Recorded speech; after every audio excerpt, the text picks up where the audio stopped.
I am Patrick Shaka, Editor-in-Chief of Yachting Magazine. I am here today with Alan Lang, Director of Sales and Marketing for Scout Boats. We're here to bring you something real special, the Scout 670 LXS. Good morning, Alan. Good morning. Thank you, Patrick. Appreciate you being here. We are on the world's largest outboard-powered boat. Several years in the making, lots of anticipation, blood, sweat, tears, you name it. So we're finally here. It's finally debuting at Palm Beach.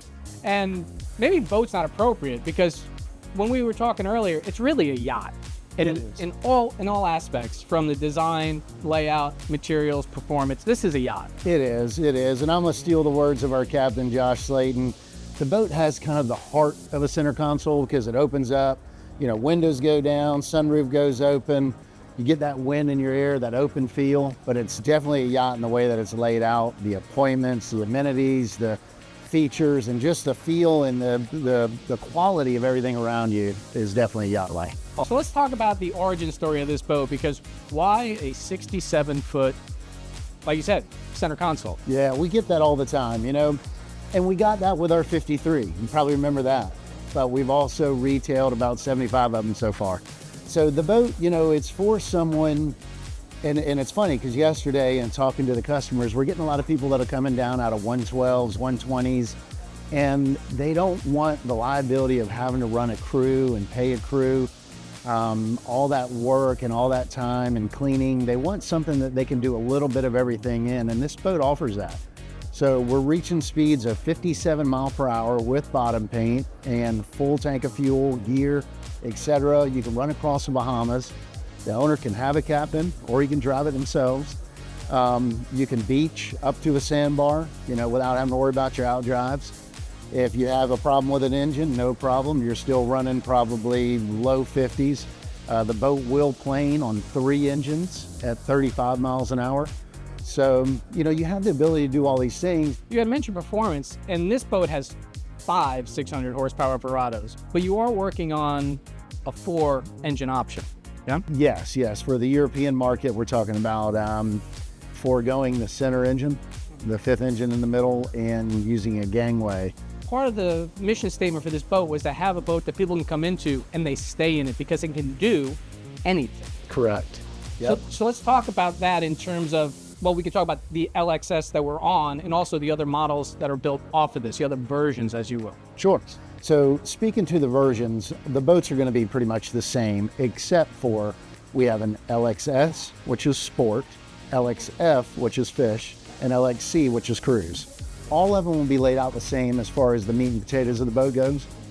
We have 3 different staterooms down there. We have the master suite with separate head and shower, and then we've got 2 aft berths, one with twin beds and one with a larger bed, and then 2 heads downstairs as well. So with that and the lounge in the lower salon and the upper salon, you can sleep easily 8 people on this boat. I haven't mentioned yet, but this boat is epoxy infused carbon fiber. We're building it to aeronautical grade equipment. I like to say the boat looks like a Ferrari, but it's built like a tank.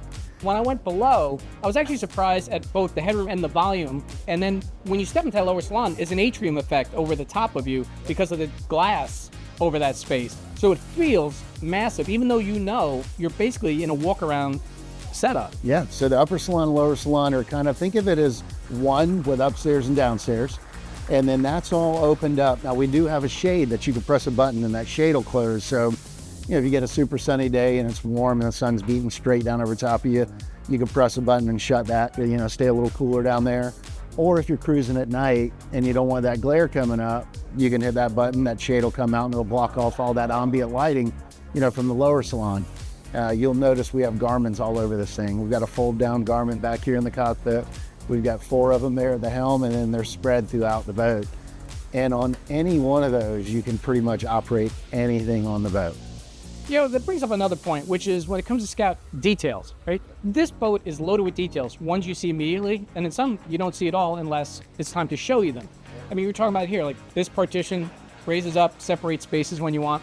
And then also in the cockpit, there's more, right? So we have the fold-out platforms, but even within the fold-out platform, there's yet another step. So talk to us about that as well as the garage. So you press a little button on we call them the beach platforms. So those are 16.2 wide. So it's already huge. And then once you deploy those platforms, the beach platforms, you're over 20 feet.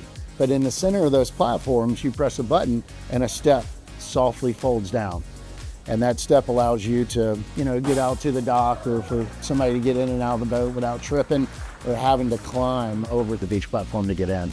That kind of clever design also translates into this garage space here, because when the garage is closed, you don't notice that it would open at all. Correct. But then you press a button, and what happens? So we have those patented retractable rocket launchers. You press a button, the rocket launchers go down, so it does one of two things. One, it makes it a lot easier to load your rods up. Unless you're super tall, you're kind of swinging around like a monkey trying to put rods in out of sea. So it makes it easy to do that. And then two, it keeps you from damaging your rods when that shade comes out or damaging the shade. So with this one, on this boat, it has an actual garage that it's built into. So once it comes out, you can, of course, use the shade and its functions, but once it goes back in, everything closes off and it goes away. It's kind of sealed up. You never knew it was there, so it's hidden. So it protects it, and it's super clean looking. Yeah. Now this boat, again, we have the center console feel. We also have the luxury feel, but we also have several different entertainment spaces. So kind of walk us through those. So you got the area up on the bow, several different levels of layout space. I mean, you can get easily 8 people, maybe 10 up there on the bow hanging out. You got a teak table. It looks like what you'd see on a mega yacht. There's coolers up there, so your guests that are laying out enjoying the sun up on the bow don't have to run back and forth to grab drinks. There's 2 coolers on either side. And then as you make your way back to the helm, of course, you got the lower salon with the 3 different berths. You've got the helm area here for 4, which have heated seats on a cold day. And then making our way back to the upper salon, tons of counter space. So we got a cooking area, you got stovetop up here, again, grills on the back, freshwater sink. We've got an area of refrigerators and freezers. There's 2 refrigerators in there and a freezer drawer. And then we've got cabinets for storage. And then we've got storage area for your dinnerware that's held into place. And then storage area for your utensils that are held into place and your glassware. And then of course the salon, and then that table in the salon will drop down to give you yet another berth back here. So lots of different areas. And then where we're sitting now, this is one of my favorite spots in the boat, called the breezeway. We got 3 bar stools, and these spin around 360 degrees. I could press a button, and inside this bar, this window will raise up, and then I have a door over here on the port side, glass door. I can shut that, and then that area again is all temperature controlled. So what level of customization or personalization does an owner have when they order a 670? We try to never say no. So it's usually how much. Yeah, and I was taught that by a customer several years ago.